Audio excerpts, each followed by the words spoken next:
The year is 323 BCE. Alexander the Great, king of the known world, has died. The empire he forged spanned over 2 million square miles, over 5 million square kilometers, larger than the Roman Empire would be at its height, centuries later. He had no appointed successor, and his ambitions died with him. A most unfortunate circumstance for an empire so large. While Alexander was a military genius and excellent in public relations, he was no administrator. His empire had little government, little to no tax system, and nothing to unite those in the far west from those in the far east.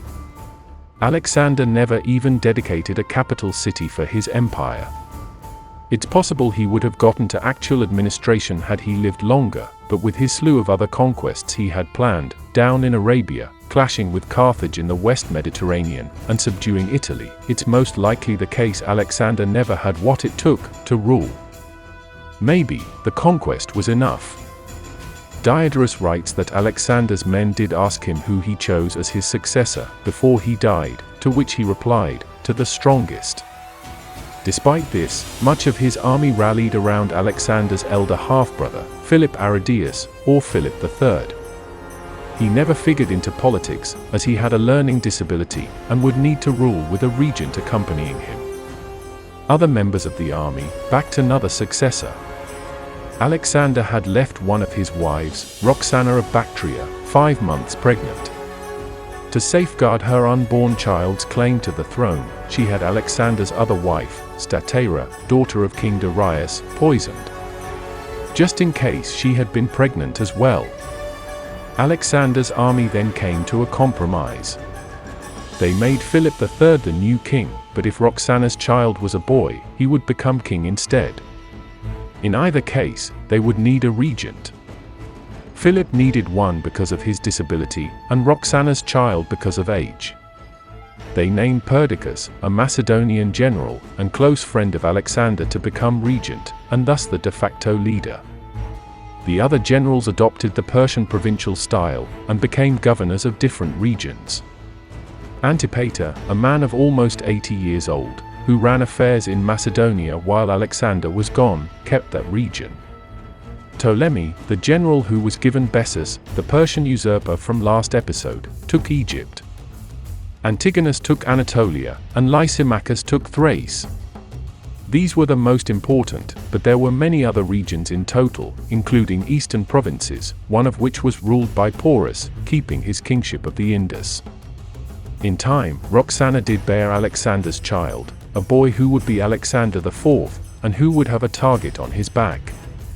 Perdiccas himself ruled as regent from Babylon, with both Philip and Alexander as figureheads. Another governor, from Egypt, Ptolemy I, felt his region was the strongest and most capable of ruling the empire. Egypt's wealth allowed Ptolemy to hire Greek mercenaries and amass a large army. He then made his move, a move that would begin the breakup of one of the greatest empires ever. While Alexander the Great's body was being sent back to Macedonia for burial, Ptolemy intercepted it and brought it back to Egypt, burying him there. Egypt already had vast wealth and a vast army, now it gave itself legitimacy as well. Alexander's grave remained in Egypt for centuries and was visited by numerous historical figures. Just the presence of Alexander's tomb made Egypt great. A furious Perdiccas marched on Egypt with some war elephants and his elite guard of silver shields, an elite corps of experienced hypaspists, who fought with Alexander. But the easy victory turned to disaster. Egypt was better guarded than Perdiccas thought, and his campaign quickly ended. Many men even perished during a simple river crossing. Perdiccas retreated from Egypt in failure, but he couldn't retreat from his own men. There was a mutiny, and Perdiccas was murdered by his own officers, led by Seleucus Nicator, a man whose name we'll hear for centuries to come. With no apparent leader, the Diadochi, rival generals and friends of the late Alexander, would fight for control of the empire in a series of wars. The Diadochi engaged in 4 major wars, with the last ending in 301 BCE, with more minor, but still consequential battles lasting for another 20 years. During this time, both Philip III and 14-year-old Alexander IV were murdered, alongside Roxana. The Battle of Ipsus, which ended the last major war, saw a coalition form between Lysimachus of Thrace and Antipater's son, Cassander of Macedon. They fought the Antigonids. Antigonus the One-Eyed, and his son, Demetrius, who had expanded into Greece, all of Anatolia, down the Levant, and at one point had all of Asia in their grasp. It took a last-minute entrance from Seleucus to save the coalition troops, winning the war for the allies. After the Antigonids were defeated, their territory in Anatolia was divided between Lysimachus, Seleucus, and Ptolemy. By the end of the Battle of Ipsus, and the last major war between the Diadochi, the remaining generals had settled into their respective regions. In Egypt, Ptolemy established his Ptolemaic kingdom in 305 BCE, which lasted for nearly 300 years. The famous Cleopatra, last ruler of Egypt before the Roman conquest, was a Ptolemy. During the wars of the Diadochi, Ptolemy had sent assistance to the Rhodesians, who were besieged by the Antigonids. After they successfully resisted the siege, Ptolemy was honored with the title Ptolemy Soter, meaning savior. The Rhodesians would also build a great statue honoring the Greek sun god, Helios. It would be known as the Colossus of Rhodes, and became one of the 7 wonders of the ancient world. The Ptolemaic dynasty continued to portray themselves as pharaohs, adopting their seemingly divine characteristics, as well as marriage to their own siblings. Ptolemy even created a new god, Serapis, derived from the Egyptian gods Apis and Osiris, but with Greek characteristics. Egypt eventually became more Hellenized, meaning it imported the Greek religion, language, and culture. Alexandria, the city founded by Alexander the Great, became the new capital, and became one of the most important cities in the ancient world. It was the center for trade, learning, and culture for centuries. Greek was used for administrative purposes, and locals could only get so far in government, unless they Hellenized themselves. Lasting until around 30 BCE, the Ptolemaic kingdom was the longest living of the Successor States. The largest, though, by far, was the Seleucid Empire. It was founded in 312 BCE by Seleucus Nicator, the same officer who orchestrated the murder of Perdiccas. At its peak, the Seleucid Empire spanned from present-day India in the east to Anatolia in the west, and was said to contain from 50 to 60 million inhabitants. By 305 BCE, though, most of India was controlled by its most impressive empire, the Mauryan Empire, which we plan to get to in a future chapter.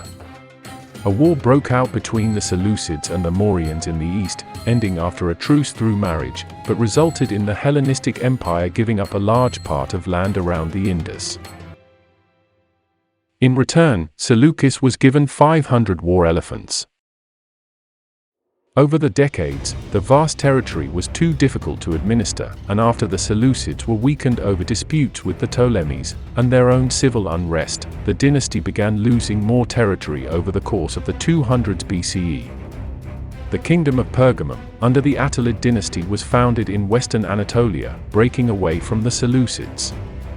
In the east, Diodorus Soter declared independence in Bactria, forming the Greco-Bactrian kingdom, in present-day Afghanistan, which then broke apart into the Indo-Greek kingdom. Worse still for the Seleucids, Parthia, northernmost satrapy of the Iranian region, ended up in the hands of those not even Greek. They were the Parni, and we'll get to how they shaped Parthia into an awesome empire, next chapter.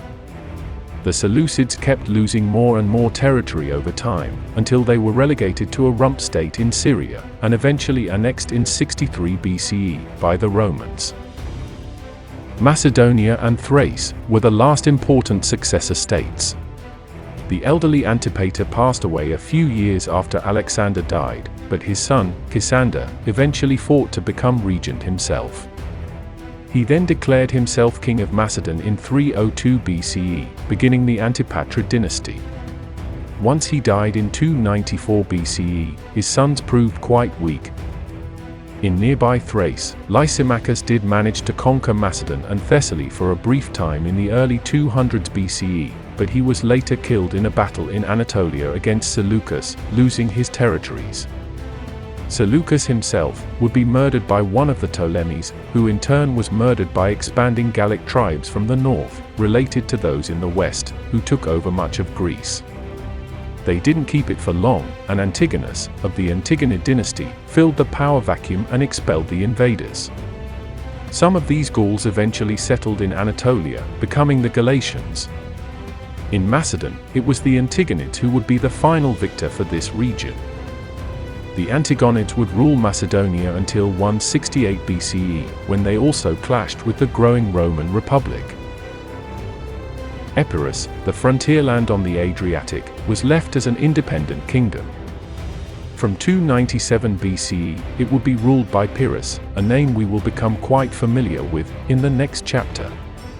He was allied to the Antigonids at the Battle of Ipsus, but after a falling out, he managed to take control of Macedonia from Antigonus for a few years, in the 270s BCE. But his greater achievements were further to the west. So this is how the world looked at the end of both the major and minor wars of the Diadochi, in the mid-200s BCE. Now, three main successor states remained: the Ptolemaic Kingdom, the Seleucid Empire, and the Kingdom of Macedon, now ruled by Antigonus Gonatas, of the Antigonid dynasty, which originally ruled Anatolia. During this Hellenistic era, from the mid-200s onwards, these successor states remained relatively stable, spreading the Hellenistic culture. Hellenization comes from the word Hellenistic, and has to do with Greece's influence on not only the successor states, but those kingdoms they came in contact with. This is different from Hellenic, which has to do with Greek culture in Greece itself. That's why we call this the Hellenistic era, because Greece's culture spread from Macedon and Greece, all throughout the Near East, Egypt, Persia, and Bactria. The Ptolemies and Seleucids brought in Greek immigrants to help with the Hellenization process, and soon, Greek became the official language almost everywhere, a dialect known as Koine Greek. During Greece's Archaic period, Greek colonization was done mainly by the sea. Now, it was by land. Though thoroughly divided, Alexander's empire was still Greek. During his conquests, and after his death, large amounts of Achaemenid gold and bullion were uncovered, and put into circulation, leading to a time of prosperity. Seleucia, first capital of the Seleucid Empire, became a huge city, with a population of over 100,000. The capital was later moved to Antioch, in Syria, and became the third largest city in the ancient world, peaking at a population of 500,000.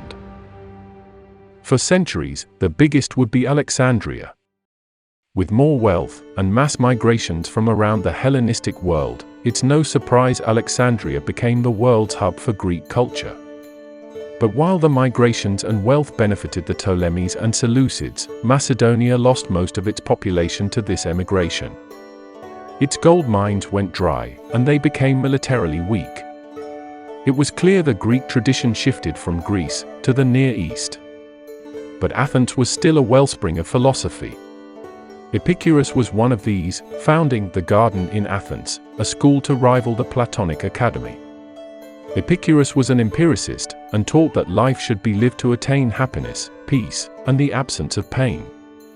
People should act morally to avoid the feeling of guilt, not because of the punishment of a god.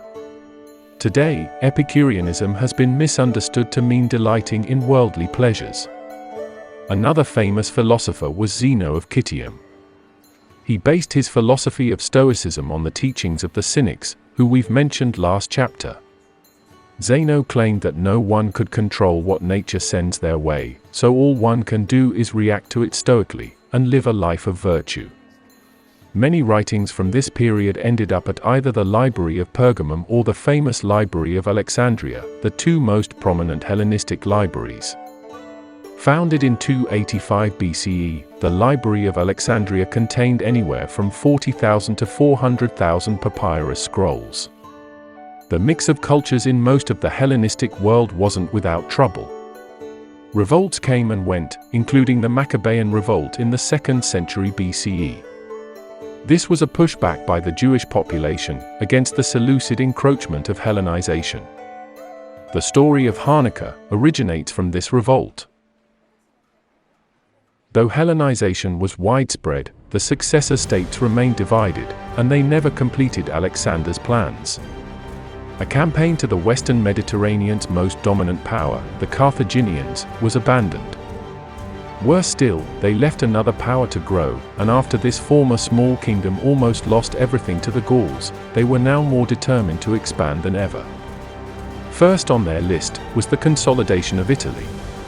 Next episode, the epilogue to our chapter. It's the return of the Republic. The return of Rome.